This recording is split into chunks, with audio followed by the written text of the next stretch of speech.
बताना कहेगा कि बाबू बढ़ते क्रम में सजाओ इसको, जो संख्याएं तुमको दी गई है उस संख्या को क्या करो कि बढ़ते क्रम में सजाओ। किसमें? बढ़ते क्रम में। क्या करेगा? यहाँ तुरंत लिखेगा आरोही क्रम। अगर बढ़ते क्रम लिखा है तो बढ़ते क्रम ही लिखेगा। आरोही क्रम मतलब आरोही, आरोही मतलब बढ़ते, और क्रम मतलब कोई लाइन में सजाना लगातार। समझ में आ रहा है? तो जैसे देखो इसमें से हमको ढूंढना है बढ़ते क्रम के लिए, पहले सबसे छोटा संख्या को लिखेगा। समझा? कितना आसान। 7 हाँ। पहले यहाँ तुम ध्यान दो, सबसे बड़ा चीज ऐसा समझाएंगे तुम तुरंत 1 मिनट में तुम समझ जाएगा।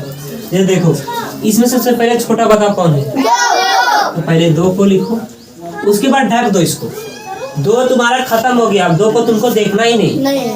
ये समझ लो कि 2 यहाँ तुम्हारे लिए नहीं है। ठीक, अब बचा क्या? ये वाली संख्या, ये संख्या, ये संख्या, ये संख्या, ये संख्या। इसको छोड़ो, इसको छोड़ दो। इसको लिखा तैसे छोड़ देना चाहिए। उसके बाद फिर से छांटो कि अबर छोटी संख्या,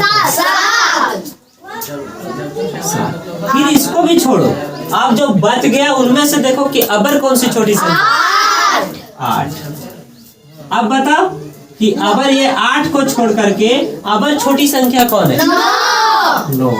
फिर देखो इसको भी खत्म करो। ये बचा, ये बचा, ये बचा। इसमें से तीनों संख्या में से बताओ 18, उसके बाद 20, उसके बाद लास्ट में कौन बचा?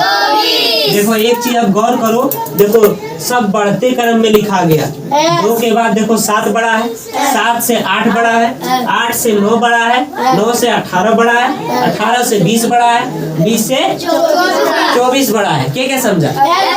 ये बढ़ते क्रम लिखाया। अब इसको चलो इसी को छांटते घटते क्रम में। जब बढ़ते क्रम लिखना था तो हम क्या किए? छोटा छोटा को छांटते हुए लिखे। तो किस सिस्टम से, नियम से? पहले एक वो छोटा को ढूंढे उसको लिखे, उसके बाद जो लिख लिया उसको छोड़ दिए, बोल उसको नहीं देखना है, फिर से छोटके छांटना है। लेकिन जो पहले लिख दिया अब उसको नहीं देखना है, दूसरा को देखो, बाकी जो बच गया उसमें से छोटा फिर निकालो। तो ये क्या होगा? तुम्हारा बढ़ते क्रम में अपने आप सजते हुए चल जाएगा। समझ रहा है? अब क्या करना है तुमको? जब घट